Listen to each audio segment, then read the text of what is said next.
Control করে ফেলে, এরপর আর দেখে না, তাহলে এটা জিনা নয়। প্রিয় হাজিরিন, একবার দেখছে এটা জিনা হবে না, দ্বিতীয়বার আবার তাকাইছে। দ্বিতীয়বার তাকাইছে কেন বলেন না? ভালো লাগার কারণে। তাহলে সে জিনা করলো। তাহলে আমাদের সন্তানগুলা উপযুক্ত হইতেছে, তাদের বিবাহ শাদী দিতেছি না। তাহলে আমি প্রত্যেকটা মুহূর্তে আমার সন্তান সন্ততি এগুলা কি করতেছে? জিনা ব্যভিচারে লিপ্ত হইতেছে। এরকমভাবে একটা এরকমভাবে মডেলিং ছিল, তার মডেল ছিল, সে এরকমভাবে বিবাহ শাদী করছে। এই কারণে ওই নাস্তিকদের জ্বালা পড়া শুরু হয়ে গেছে। ওই শাহবাগীদের জ্বালা পড়া শুরু হয়ে গেছে। বাল্য বিবাহ। কিন্তু অথচ আদৌ জানে না এই বাচ্চাটার বয়স 16 বছর হয়ে গেছে। এটার কি হয়েছে না, নাবালেগ হয় না, এটা বালেগা হয়ে গেছে। এর 13 বছর 12 বছরে বালেগা হয়ে গেছে। সে এখন মডেলিং সব কিছু ছেড়ে দিল, সে ইসলামী শরীয়ত অনুযায়ী চলে আসলো। একজন হাফেজে কোরআনকে সে বিবাহ করছে, একজন এরকমভাবে ব্যবসায়ীকে বিবাহ করছে। তাহলে তারা দুইজনে বলেন না জিনা থেকে বেঁচে গেলেন কিনা? বলেন না। আজকে আমরা বাল্য বিবাহ বইলা আজকে আমরা পুরা দেশটাকে গরম করে ফেলতেছি। এগুলো নাস্তিকদের জ্বালা পড়া শুরু হয়ে গেছে। মুসলমান, এই বিবাহ শাদী শাওয়াল মাসে এটা মুস্তাহাব।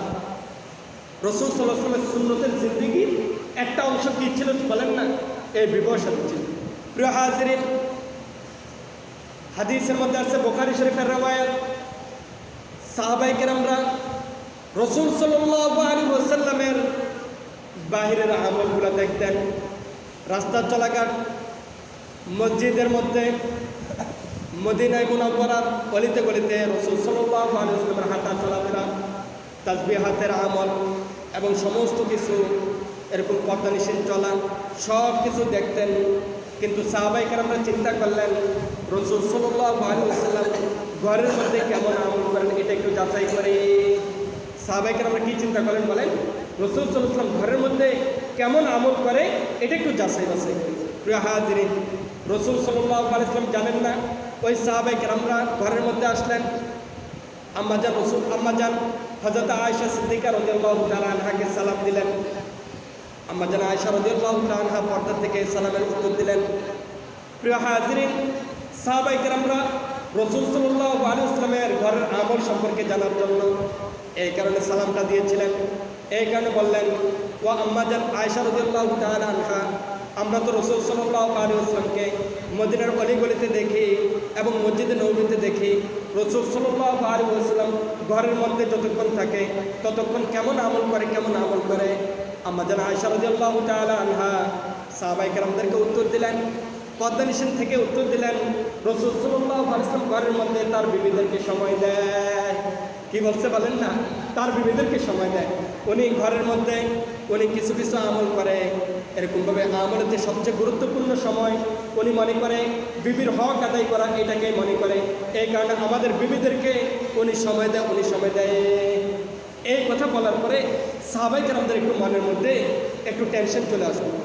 হ্যাঁ, রাসূল সাল্লাল্লাহু আলাইহি ওয়াসাল্লাম ঘরের মধ্যে বেশি থেকে বেশি বিবিদেরকে সময় দেয়, এই জিনিসটা এই কারণে ওনাদের একটু মাথার মধ্যে একটু বিবেকে না রাখেন। প্রিয় হাজিরিন, এই কারণে সেখানে একজন সাহাবী, বুখারী শরীফের রওয়ায়াত বলতেছি, একজন সাহাবী সে নিয়ত করলো, আমি সারা বছর রোজা রাখবো, একদিনও বাদ দেবো না।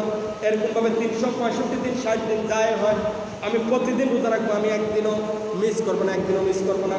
সে এই নিয়ত করে ফেলছে।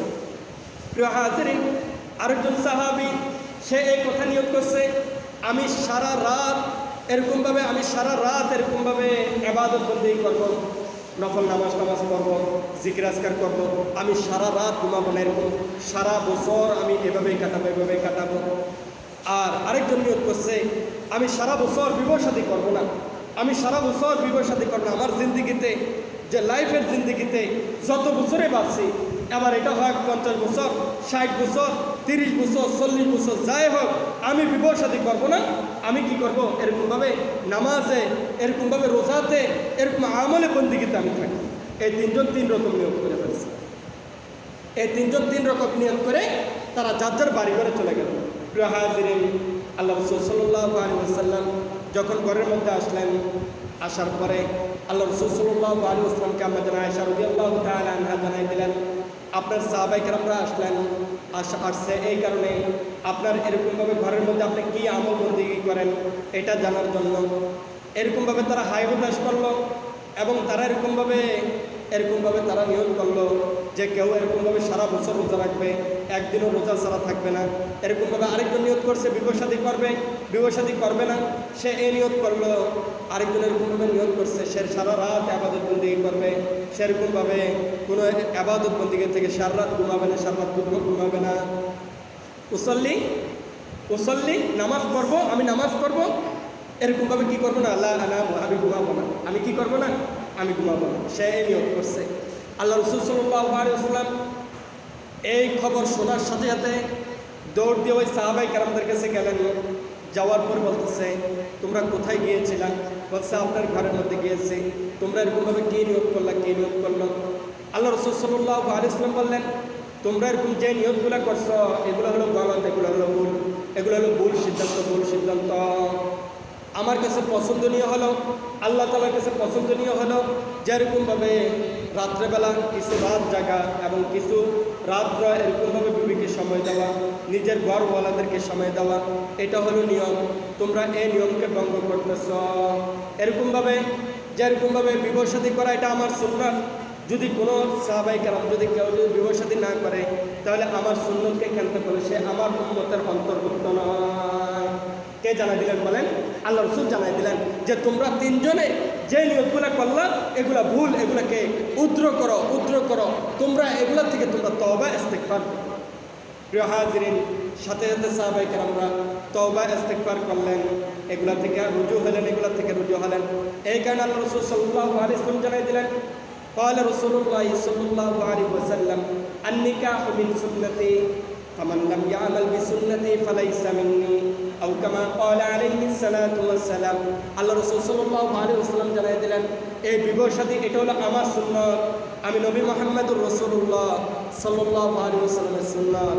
এই সুন্নাত যারা এটার উপর আমল না করবে সে আমার উম্মতের অন্তর্ভুক্ত নয়, এটা আমার উম্মতের অন্তর্ভুক্ত। এই কারণে বিবাহ-শাদী করা, নিজেরাও বিবাহ-শাদী করা, যারা এখনো বিবাহ-শাদী করে নাই তারাও বিবাহ-শাদী করা, এবং আমার উপযুক্ত আমার যদি সন্তান থাকে তাদেরকেও বিবাহ-শাদী দেওয়ার নিয়ত করা, বিবাহ-শাদী দেওয়া এই কথা নিয়ত করা, আমি জীবিত থাকতে থাকতে আমার সন্তানগুলো যাতে বিবাহ-শাদী করে ফেলবে, আমি জীবিত থাকতে যাতে আমার মেয়েগুলোকে আমি বিবাহ-শাদী দিয়ে ফেলতে পারি। হ্যাঁ, এটার দ্বারা কি হবে?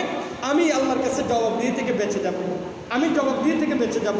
যে এই কথা বলবে যে তোমার সন্তান তো তুমি বিবাহ করাও নাই, তোমার সন্তান জিনার মধ্যে ব্যভিচারে লিপ্ত ছিল, তোমার সন্তান প্রতি রাত্র প্রতিদিন এরকমভাবে ব্যভিচারের মধ্যে লিপ্ত ছিল, তুমি কি আমল দেখাইতেছ? তোমার তো আসল আমলে ঠিক ছিল না। তুমি তো আমি নবী মুহাম্মদ রাসূলুল্লাহ সাল্লাল্লাহু আলাইহি ওয়াসাল্লামের সুন্নতকে জিন্দা করে আসতে পারবে। এই কারণে সকল মাস এই বিবাহ-শাদীর এই জিন্দা রাখা, বিবাহ-শাদীর কী করা, যেরকমভাবে মুস্তাহাবটাকে জিন্দা রাখা, রাসূল সাল্লাল্লাহু আলাইহি ওয়াসাল্লামের সুন্নতকে জিন্দা রাখা। প্রিয় হাজিরিন, যদি এরকমভাবে বিবাহ-শাদীর আমল যদি জিন্দা না রাখে তাহলে সবাই গুনাহগার হবে। কারণ কি জন্য? আজকের ছেলে মেয়েদের দেখবেন যে তারা এরকমভাবে জিনা ব্যভিচার থেকে এরকম মুক্ত হইতে পারে না।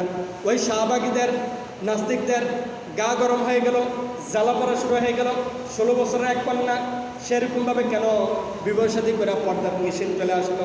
এতদিন মডেল ছিল, এটাই না ভালো ছিল? এতদিন জেনা ব্যভিচার করছে, এতদিন